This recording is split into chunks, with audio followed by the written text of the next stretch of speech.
लेकिन हमारे पास एहसास नहीं है। तच्छुद्वा पुंडरीकाचो ब्राह्मण विदम्बरी, अंतिम ऋषि कल की अवतार ब्राह्मण खानदान में आएगा। भवने विष्णु यश सुगृहे, विष्णु यश के घर में, विष्णु यश के घर में उसकी पैदाइश होगी, उसका जन्म होगा। सुमति प्रादुर्भाव्यम, और सुमति के पेट से वो जन्म लेगा, सुमति के पेट से जन्म लेगा।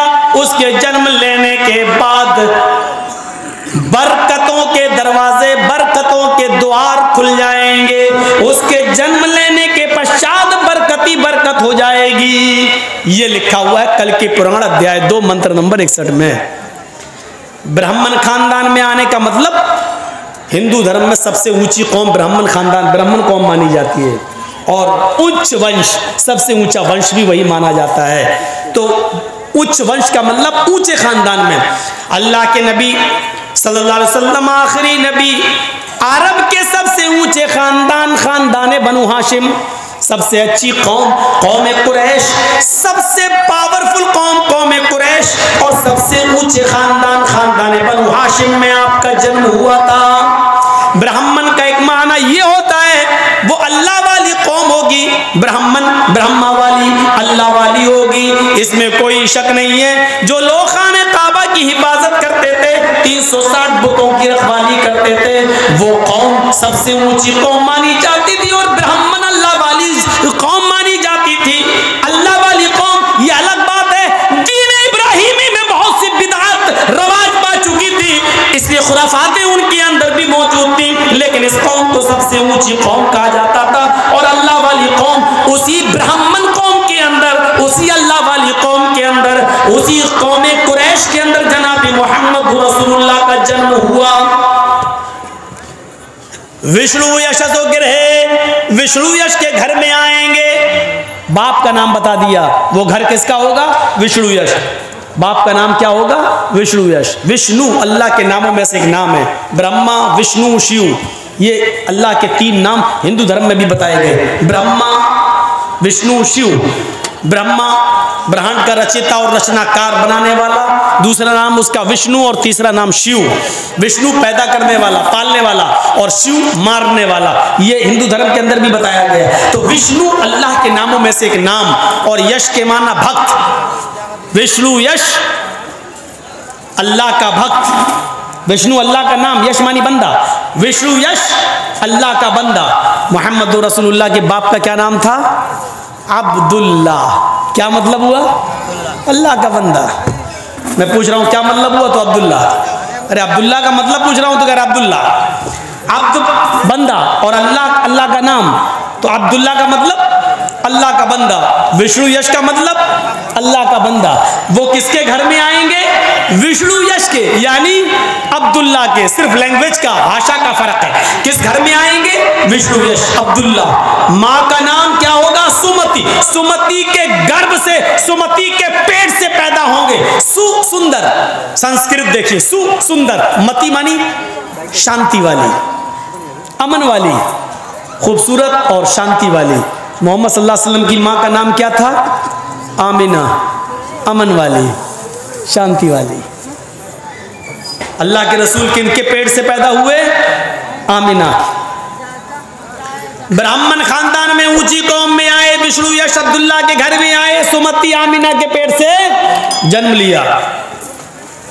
आखिरी टुकड़ा, उनके आने के बाद जन्म पश्चात बरकतों के दरवाजे खुल जाएंगे, इसमें कोई शक नहीं। मोहम्मद रसूलुल्लाह के पैदा होते ही बरकतों के दरवाजे खुल गए थे। मक्के की आबो हवा बहुत खराब थी। कबीले बनु साद से कुछ औरतें चली थी। 1.5 महीना, तकरीबन 1 महीने से ज्यादा, 1.5 महीना यानी 45-47 दिन, आमीना ने अपने बेटे मोहम्मद को दूध पिलाया। मक्के के बच्चे बहुत बीमार हो रहे थे, मक्के की आबो हवा बहुत खराब थी, तो औरतें अपने बच्चों की अच्छी सेहत के लिए उनको मक्के से बाहर दूसरे गांव में भेज देती थी। दूसरी औरतें उनको पालती थी, पोसती थी, और जब वो 4-5-6 साल के हो जाते थे तो उनको उनके घर कर देती थी, और इसके एवज वो बहुत भारी मजदूरी या उजरत लिया करती थी। कबीले बनु साद से कुछ औरतें चली, मक्के की तरफ आई। उन्हीं औरतों में एक औरत थी हलीमा, उन्हीं औरतों में एक औरत थी हलीमा, जिसको हलीमा सादिया के नाम से जाना जाता है। ये अपनी कमजोर ऊंटनी पर या गधी पर, कमजोर सवारी पर चलती है। इसकी सवारी रास्ते में कई मर्तबा थक कर बैठ जाती है। हलीमा की सहेलियां कहने लगती हैं, अरे हलीमा तू कौन सी सवारी लेकर आई, तेरी वजह से हम लोगों को बड़ी दिक्कत होती है। ये थक जाती है और यहाँ बैठ जाती है। अब जब तक ये चलने के लायक नहीं होगी हमको इंतजार करना पड़ता है।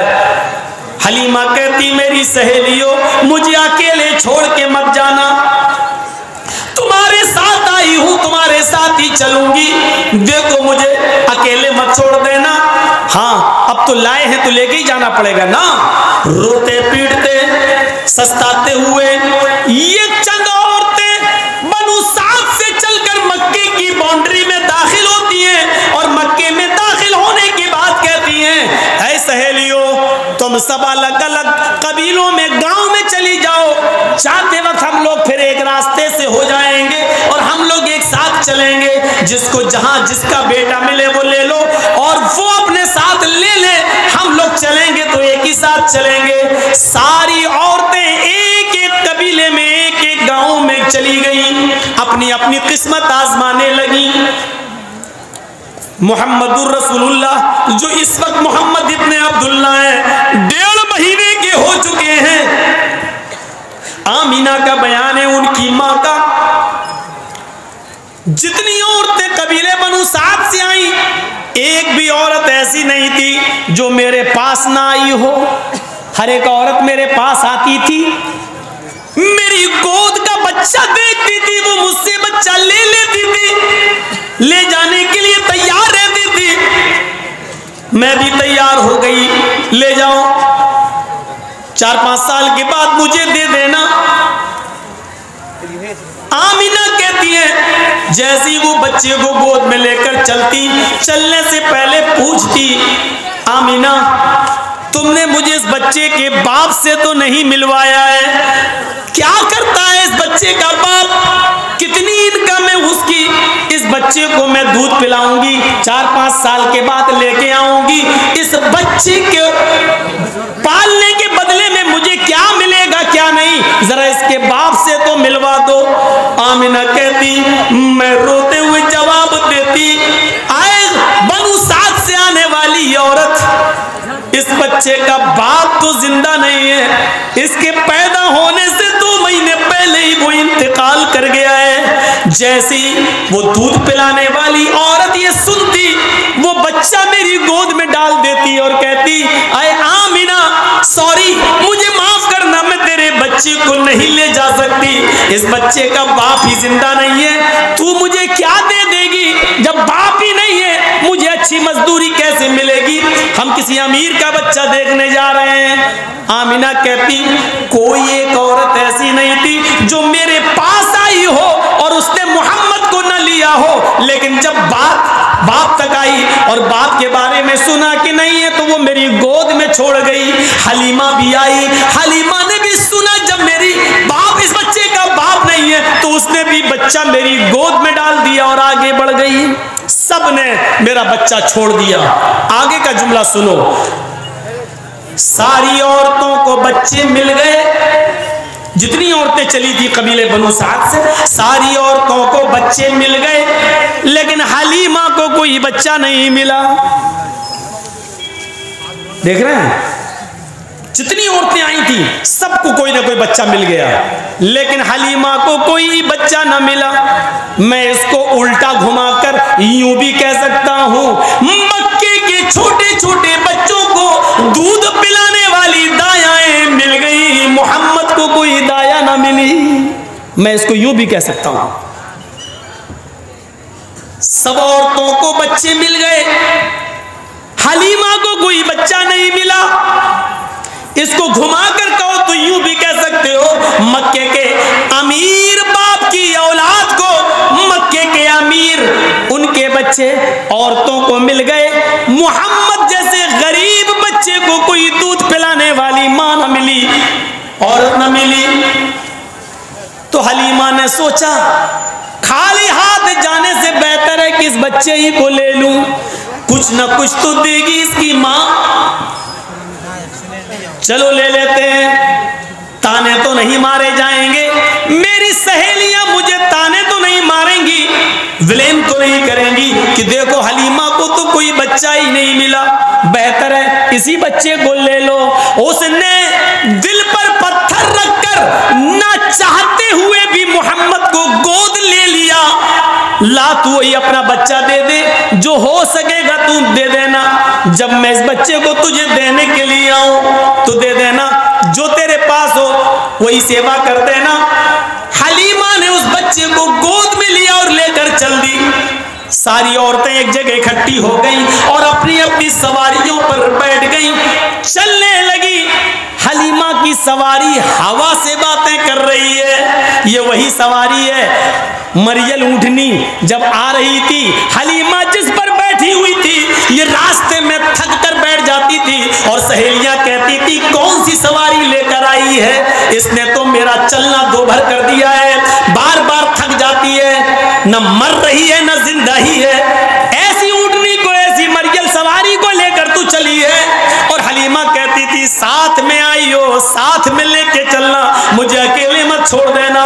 लेकिन हलीमा अब मोहम्मद इब्ने अब्दुल्ला को जो 40 साल के बाद रसूलुल्लाह में तब्दील होने वाले हैं, कायनात की सबसे बड़ी डिग्री ओहदा रसूल का मोहम्मद इब्ने अब्दुल्ला की किस्मत में आने वाला है। मशीयत इज़्ज़ती ने कोई और इरादा किया हुआ है, इस बच्चे को आगे चलकर पूरी कायनात का रहबर और रहनुमा बनाना है, सैयदुस सकलैन बनाना है, इमाम कायनात बनाना है, इमामुल अंबिया बनाना है, सैयदे दो आलम, दोनों आलम का सरदार के रूप में पेश करना था। मेरे भाइयों, हलीमा इस बच्चे को लेकर जैसे ऊँटनी पर बैठती है, ये ऊँटनी हवा से बातें कर रही है। मैं उसको अपने जुमलों में कह सकता हूं, आई थी पैसेंजर गाड़ी पर, जब मोहम्मद को लेके बैठती है तो इसकी ऊँटनी राजधानी एक्सप्रेस बन जाती है, रुकने का नाम ही नहीं लेती है। कई जगह रोकने की कोशिश की, फिर रुकती है, फिर भागती है, उस सर पर भागती चली जाती है। हलीमा की सहेलियां पीछे रह जाती हैं, चीख कर कहती हैं ओ बिन्ते अबू ज़ुहैब, आय अबू ज़ुहैब की बेटी रुक जा, कहां भागे जा रही है, इतनी तेज क्यों चल रही है, मुझे भी तो अपने पास आ जाने दे, मुझे भी तो अपने पास पहुंच जाने दे। अरे हलीमा, क्या ये वही ऊँटनी है जिस ऊँटनी पर तू आई थी, ये वही ऊँटनी है जो आते वक्त कई जगह बैठ जाती थी और अब तो रुकने का नाम भी नहीं ले रही है। हलीमा पीछे मुड़कर देखती, कहती हाय मेरी सहेलियों, पता नहीं इसको क्या हो गया है, ये रुक क्यों नहीं रही है, ये हवा से बातें कैसे कर रही है, इतनी तेज क्यों दौड़ रही है, ये तो बीमार थी, पता नहीं इसको क्या हो गया है। बाखुदा मैंने इसको न कोई दवा दी है, न इसका कोई इलाज किया है, पता नहीं इसको क्या हो गया है। बाखुदा मुझे तो इस बच्चे की कोई बरकत नजर आ रही है, मुझे तो इस बच्चे की कोई करामत नजर आ रही है, मुझे तो इस बच्चे में ही कोई कशिश नजर आ रही है। पैदा होते ही उसके बरकतों के दरवाजे खुल जाएंगे। कल की पुराण ने जो भविष्यवाणी की थी, पैदा होते ही मोहम्मद रसूलुल्लाह के अंदर, मोहम्मद इब्ने अब्दुल्ला में ये बरकतों के दरवाजे खुले। और जिस धर्म के अंदर ये मंत्र लिखा हुआ है, उस धर्म